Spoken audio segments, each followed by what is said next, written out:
Oke, hari ini kita diskusi tentang alam pikir manusia dan perkembangannya. Kurang lebih alam pikir kita dan bagaimana alam pikir kita berkembang. Kurang lebih seperti itu. Jadi kalau ada yang tidak berpikir berarti bukan bagian yang kita diskusikan pada hari ini. Karena kita mendiskusikan manusia. Kira-kira gitu ya. Ada slide-nya, ini dia slide-nya. Ya, slide-nya ini saya ambil dari mana saja, dari orang-orang terbaik di negeri ini, dan dari web-web yang menyediakan PowerPoint yang gratis sepertinya. Oke, hari ini alam pikiran manusia dan perkembangannya, pertemuan kedua, apakah sudah terlihat jelas di depan kalian? Sudah, Pak. Baik, lanjut. Slide berikutnya, itu slide pertama. Slide kedua itu adalah mau ngapain kita mempelajari materi ini. Yang pertama diharapkan kalian mampu menganalisis tahap perkembangan alam pikir manusia. Jadi kalau konsepnya menganalisis berarti ranahnya sudah berpikir tingkat tinggi. C3 ke C6 gitulah ya, atau C4 ya, menganalisis. Kemudian mampu membedakan perkembangan makhluk hidup. Perkembangan apa? Itu perkembangan cara berpikir. Tentu berbeda cara berpikir bayi, anak-anak, remaja, dewasa. Tentu berbeda. Kalian nanti yang mana saya nggak tahu. Oke, kita mulai dari manusia sebagai objek utama kegiatan kita pada hari ini. Atau kita sebagai objek utama kegiatan kita pada hari ini. Sekalian menunggu yang masuk juga. Nah, ciri-ciri manusia itu, yang pertama itu, ini kurang lebih, ini kaitan, ini ciri-ciri manusia, kaitannya sama perkembangan alam pikir ya.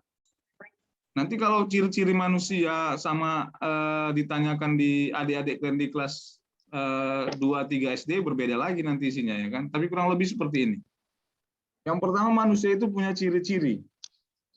Yang pertama memiliki sistem organ tubuh yang kompleks dan sangat khusus. Maksudnya sistem organ itu adalah kumpulan dari organ. Apa contoh organ? Hidung, mata, telinga, itu organ. Tapi ketika hidung, tenggorokan, paru-paru bersatu dalam sistem pernapasan, namanya sistem organ. Oke. Ketika kita makan dari mulut, masuk ke kerongkongan atau tenggorokan, saya lupa. Kemudian masuk ke lambung, kemudian ke usus, itu namanya sistem organ, sistem pencernaan. Nah, tapi kalau dia terpisah-pisah, namanya organ. Nah, jadi kita punya sistem organ tubuh yang sangat kompleks. Oleh Tuhan kita diberikan itu, dan sangat khusus. Khususnya ini terutama kita diberi bekal namanya otak ya. Oke. Nah, itu yang membedakan kita dengan yang lain. Yang berikutnya adalah manusia itu berciri-ciri mengadakan metabolisme atau pertukaran zat. Kalau ada istilah pertukaran zat berarti ada yang masuk, ada yang keluar. Yang keluar itu biasanya adalah sisa-sisa yang tidak terkonsumsi oleh tubuh dan tidak terserap, biasanya dikeluarkan. Yang masuk itu adalah apa yang kita makan dan seterusnya. Itu namanya mengadakan metabolisme. Jadi bersyukurlah kita pada hari ini masih masuk melalui hidung sistem pernapasan, masuk melalui mulut sistem pencernaan. Karena di luar sana masih banyak, ada orang yang masuknya itu melalui selang dan sebagainya. Jadi jagalah itu baik-baik. Oke, berikutnya memberikan tanggapan terhadap rangsangan dari dalam dan luar. Ini kira-kira respon tubuh kita kalau tersentuh yang panas, ada yang menjerit gitu ya, ada yang diam saja gitu, mau disakiti pun dia diam aja gitu ya. Kemudian itu yang rangsangan. Oke. Kemudian memiliki potensi untuk berkembang biak, begitu ya. Karena ada manusia tidak berpotensi untuk berkembang biak. Itu kan tergantung rezeki ya kan. Kan ciri-ciri makhluk hidup itu adalah mampu berkembang biak. Tapi sebenarnya bukan itu. Ketika ada makhluk hidup yang tidak berkembang biak, berarti dia bukan ciri-ciri makhluk hidup. Harusnya bukan begitu. Tapi memiliki potensi untuk berkembang biak. Ada jantan, ada betina gitu ya. Oke. Kemudian tumbuh dan bergerak. Kalau ada tumbuh, nggak tumbuh-tumbuh gitu. Itu dicurigai bukan manusia gitu. Terserah tumbuhnya ke atas, ke samping, ke depan, ke belakang, terserah.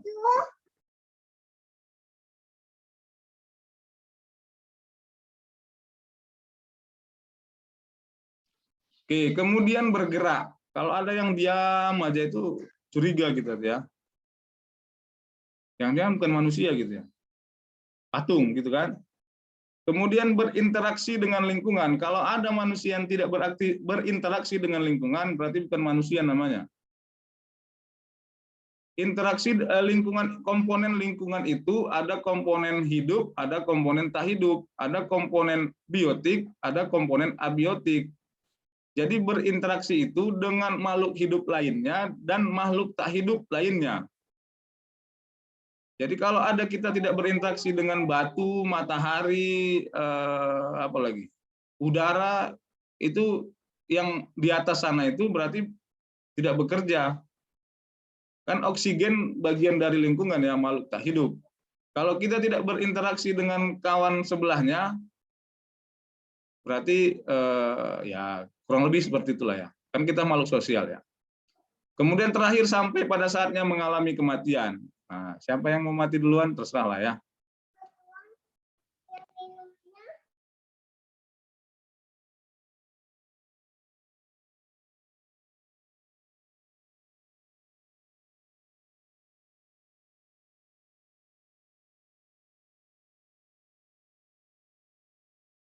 Oke, kira-kira ini sama atau berbeda?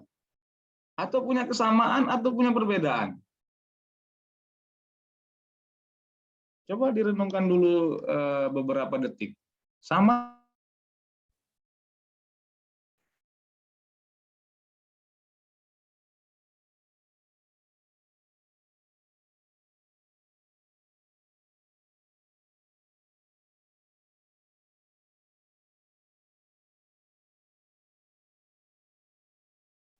Oke, pasti ada persamaan, pasti ada perbedaan, kan gitu ya. Nah, kita lanjut di slide berikutnya. Oke. Yang jelas ini sama-sama makhluk hidup, itu yang pasti. Sama-sama makhluk sosial juga, karena dia berinteraksi dengan kaumnya. Sama-sama berpotensi berkembang biak gitu ya. Berbedanya pasti ada. Oke, baik. Perbedaan dengan manusia dengan hewan, manusia dapat berpikir, manusia dapat membuat alat, manusia dapat berbicara, manusia hidup bermasyarakat, manusia dapat berdagang, manusia sadar akan kekuatan di luar dirinya. Beberapa dari ini harusnya merupakan kayak gini. Jadi kalau ada yang tidak bisa berpikir berarti sama gitu ya. Kemudian kalau bisa tidak mampu membuat alat, kira-kira sama gitu. Kurang lebih seperti itulah. Manusia dapat berbicara. Kalau ada yang nggak berbicara, sekarang trennya jarang berbicara ya kan, ketik saja gitu. WhatsApp. Jangan-jangan nanti jadi kayak gitu ya. Manusia hidup bermasyarakat, dapat berdagang, sadar akan kekuatan di luar dirinya. Oke. Maka inilah perbedaan utama. Masih banyak perbedaan yang lain, tapi inilah yang bisa kita rangkum. Kemudian ada rasa ingin tahu dan mitos. Manusia itu punya rasa ingin tahu. Istilah kerennya apa ya, rasa ingin tahu? Mau tahu aja gitu, kira-kira gitulah. Jadi kalau ada orang yang mau tahu aja dengan orang lain, ya memang itu kodratnya manusia gitu. Ya. Oke, baik. Ada mitos. Mitos itu cerita yang dibuat-buat atau dongeng. Mitosnya nilai IAD itu A semua gitu. Nah, itu dibuat-buat gitu. Kira-kira begitu ya. Kenapa ada mitos? Karena keterbatasan pengetahuan manusia tentang alam pada masa itu, pada daerah itu. Jadi kalau ada suatu daerah tidak membuka dirinya dengan pengetahuan dan budaya dari luar, bisa jadi mitos yang terus akan berkembang di daerah itu. Nah, katanya kalau anak gadis duduk di depan pintu jodohnya jauh gitu ya. Coba kalian buktikan dulu gitu. Coba kalian buktikan dulu. Ya kalau betul ya masing-masing lah ya. Oke. Itu contoh mitos. Nah, kenapa muncul mitos? Karena keterbatasan pengetahuan. Pengetahuan itu bisa teknologi, cara berpikir, dan mungkin kebudayaan dan seterusnya. Kemudian pengetahuan tentang mitos itu disebut mitologi. Nah, mitologi itu banyak muncul dalam zaman prasejarah. Ada mitos sebenarnya, cerita rakyat, legenda, dan seterusnya. Maka sekarang sering itu di acara televisi ya, mitos atau fakta, kan gitu ya. Ada mitos yang telah difaktakan melalui kaidah ilmiah, teruji kebenarannya, ada yang tidak. Jadi pandai-pandailah memilih mana yang sesuai dengan kaidah ilmiah dengan tidak.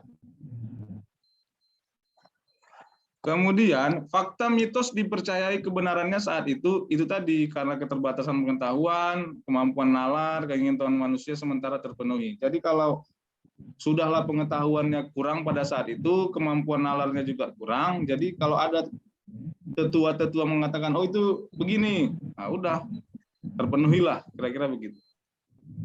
Padahal manusia itu berperasaan dan rasional gitu kan. Ada di sini nggak punya perasaan gitu. Nggak ada ya. Oke, apa itu perasaan? Kurang lebih adalah fungsi jiwa untuk mempertimbangkan dan mengukur sesuatu menurut rasa senang dan tidak senang. Perasaan saya tadi begini gitu ya. Kira-kira begitu perasaan. Perasaan kalian dengan seseorang senang atau tidak senang, kira-kira begitu. Atau perasaan kalian dengan saya gitu. Senang apa tidak senang, kira-kira begitu. Dan itu bisa diwujudkan dalam rasionalitas. Jadi kalau nggak punya perasaan berarti jiwanya nggak tenang gitu ya. Hai jiwa-jiwa yang tenang gitu ya. Itu kalau orang meninggal ya. Oke, baik. Jadi cara orang lama ya. Cara dulu dalam memperoleh pengetahuan dilakukan manusia masih mengandalkan perasaan daripada pikiran. Jadi prasangka, intuisi, coba-coba, kira-kira begitu. Dulu. Jadi kalau sekarang orang berprasangka yang enggak itu berarti dia termasuk orang dulu gitu kan. Belum dibuktikan, kira-kira begitu. Atau dia bagian reinkarnasi zaman nenek moyang kita dulu gitu. Ada di sini kayak gitu ya. Berarti dia sejaman dengan siapa ya? Gajah Mada gitu-gitu ya. Oke, baik. Pikiran manusia berkembang ke arah rasional dan didukung oleh pengalaman. Dulu dan sampai sekarang terus berpikir manusia. Karena ciri manusia itu berpikir. Ujungnya itu ke arah rasional yang masuk akal, kira-kira begitu. Ditambah dengan pengalaman yang diperoleh dirinya dan orang lain. Kira-kira begitu ya. Jadi dalam menerima kebenaran menggunakan logika, yaitu pengetahuan dan kecakapan untuk berpikir lurus, tepat, dan sehat. Kalau udah punya pikiran yang lurus, otomatis jiwanya sehat gitu ya. Perasaannya pun senang. Nah, pilihlah kan bagian yang mana gitu. Mau makhluk prasejarah atau makhluk sejarah atau makhluk saat ini gitu. Abah. Tes seperti Telkomnya yang ada paketnya. Iya. Enggak masih daring, nggak bisa keluar. Jam berapa nanti? Waduh. Jam 3. Lewat. Ada sirene, saya mute aja ya. Oke, makasih. Kita lanjut. Nah, ada 5 pentahapan progresivitas manusia. Ada antroposentris, ada geosentris, ada heliosentris, ada galaktosentris, dan asentris.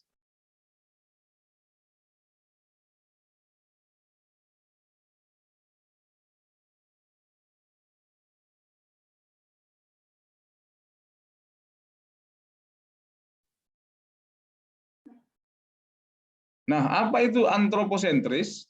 Kurang lebih antroposentris itu adalah manusia yang menjadi pusat segala-galanya. Contoh kelahiran, kematian orang penting mempengaruhi kondisi alam, raja. Ini zaman dulu nih. Jadi kalau kematian raja itu mempengaruhi oleh kondisi alam gitu. Misalnya hujan 7 hari 7 malam gitu. Jadi manusia itu pusat segala-galanya. Kemudian ada geosentris, bumi yang menjadi pusat segala-galanya. Matahari, bulan, bintang berputar mengelilingi bumi. Oke. Heliosentris, matahari yang menjadi pusat sistem tata surya. Ada galaktosentris, galaksi menjadi pusat. Asentris, tidak ada yang menjadi pusat. Semua beredar dalam konteks alamiah. Kekuasaan Tuhan.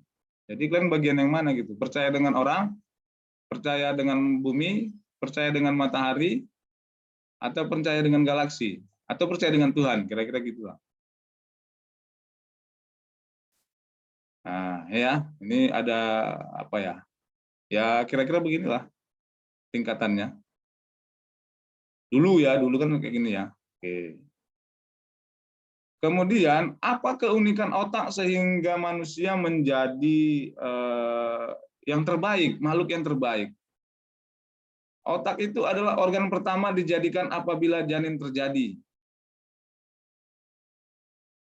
Nah, kalau lihat kalau mau belajar ini tahapan perkembangan manusia gini.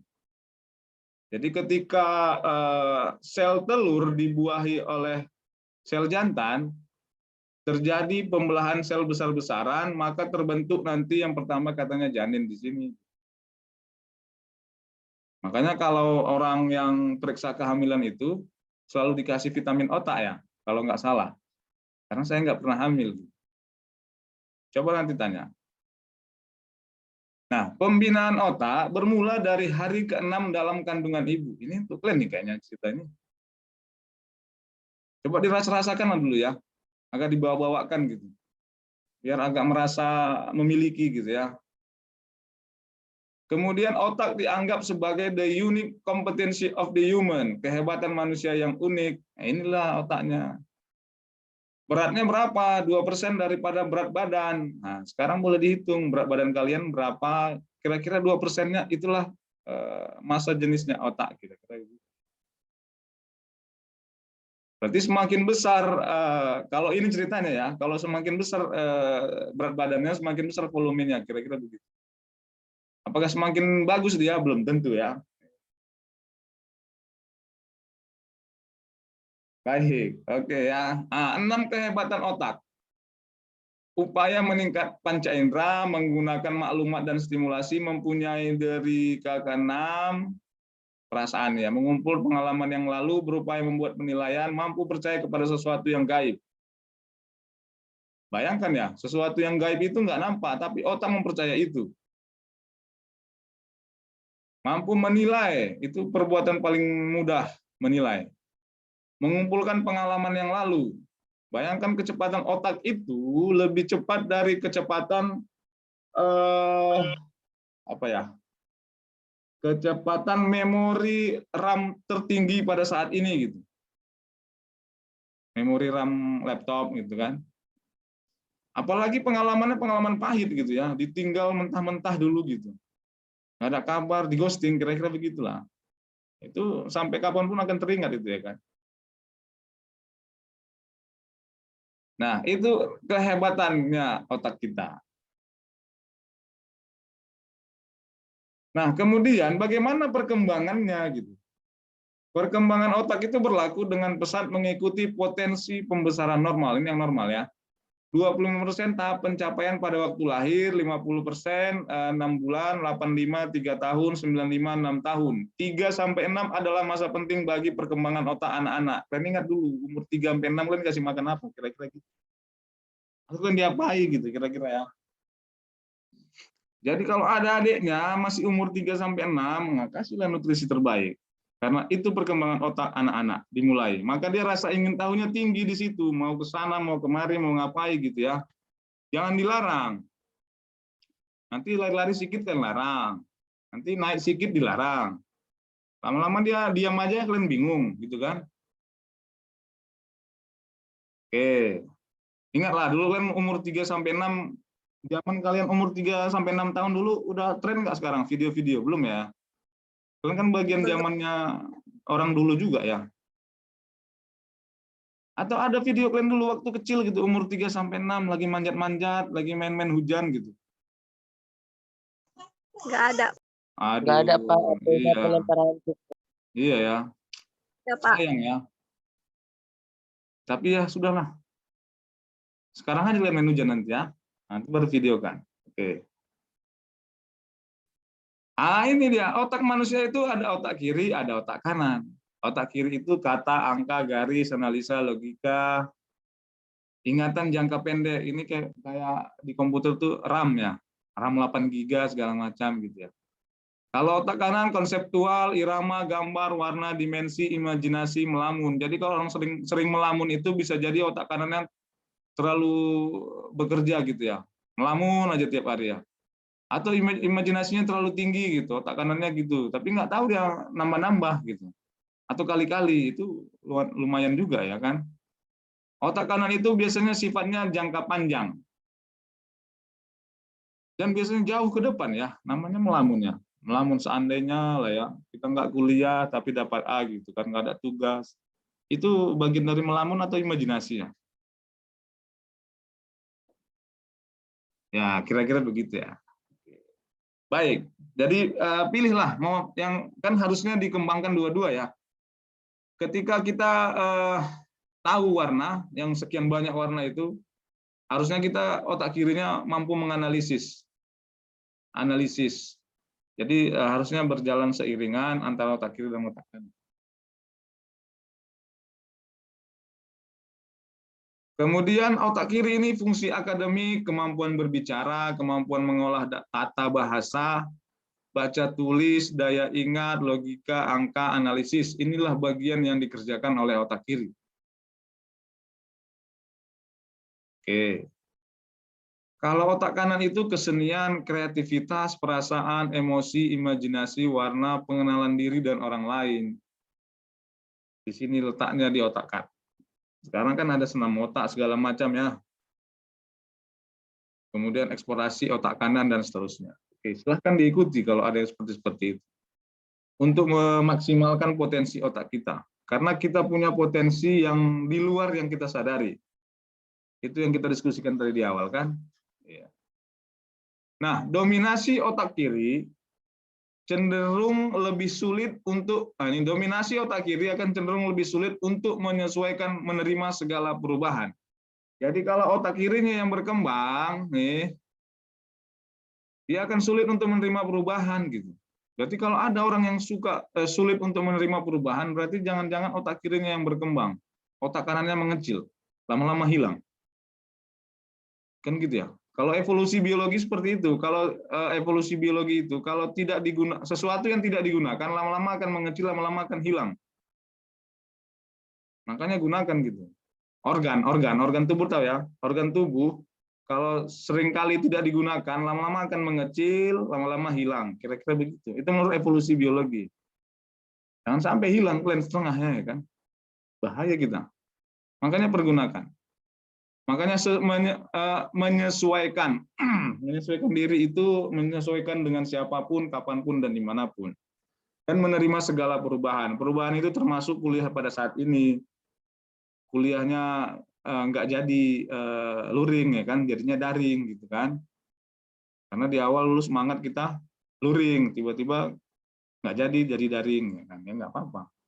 Saya senang daring.